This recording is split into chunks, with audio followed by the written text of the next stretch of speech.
What is up guys, Munash here, and we have another Magneto Abyss showcase, and this time we're up against Invisible Woman. So I wasn't really sure how Magneto would do in this fight. I just figured in theory he could work, but I wasn't sure how exactly it would go down. So I start by getting hit at the beginning of the fight, always nice to start the fight like that. And her Abyssal ability will basically place a Power Sting passive on you whenever you or your opponent gains 1 bar of power. So the strategy to that is you want to have an active debuff on her when the Power Sting would expire, then you won't get stunned. So fortunately Magneto's special 2 has a decent lengthed armor break. So what you actually want to do is get your special 2 as soon as you get the Power Sting passive on you and try to get to it before it'll expire. And then you just maintain your armor break with the heavy attack, and that'll pretty much deal with her Abyssal ability. Now you're basically immune to the Power Sting, as long as you can maintain the armor break. So now Magneto's damage output is not going to be very good for this fight, because she is going to have a force field up for pretty much the entire fight. Basically because you can't really remove it without easy access to damage over time, and Magneto's special 3 bleeds, they don't really last very long. So the vast majority of his damage output is actually coming from his special 3 and just the hit, not the actual bleeds. But it still does a pretty good chunk of damage. I think my rank 3 was doing close to 80,000 per special 3 when I have about 35 prowesses, which is still pretty good. So yeah, but basically everything else he does won't really do that much damage until you get the force field down. But then it will just come back after a couple of seconds, then you're back to doing potato damage. But despite all this, Magneto is still a pretty decent counter for her. In fact, he can do this fight in 1 revive. I took it down to about 50%, and I didn't even play that well. I got hit quite a lot. I think I got hit close to 20 times or something. Like, I wasn't really playing very well, and also I just didn't really practice or know how to sort of punish her animations properly with the heavy attack. I mean, I can usually do it when I just have to knock her down, but actually holding in the heavy attack as well, I haven't really gotten that yet. I never really practiced that, so I didn't actually try it. And I think I only did about 180 hits, so I could have done a lot more hits if I didn't get hit, and also I utilized my hits a bit more. But Magneto still got it down to about 50%, which I think is pretty good considering that pretty much all his damage comes from that special 3 hit. Fortunately, special 3s ignore her force field, and Magneto can do a pretty good damage just with his special 3. So Magneto's actually a pretty good alternative for Abyss if you don't have Nick Fury. Because all the fights that you'd want to bring Nick Fury for, Magneto can handle them as well.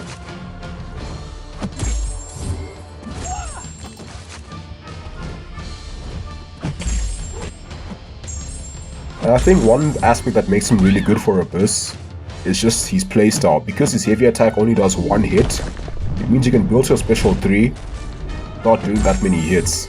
And special 3 will do close to 80,000 damage, and then there's the bleeds afterwards if they aren't bleed immune. So yeah, with that playstyle you can really maximize damage per hit quite nicely with Magneto. So there actually are quite a couple of fights where he'd work decently well for if you don't have the best counter, and perhaps he is the best counter for a few of these metal fights.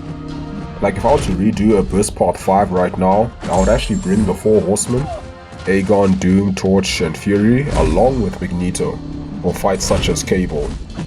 You can also do Gladiator Hulk pretty well, Thor Ragnarok, Red Skull, Yellow Jacket, Green Goblin, Gladiator Hulk.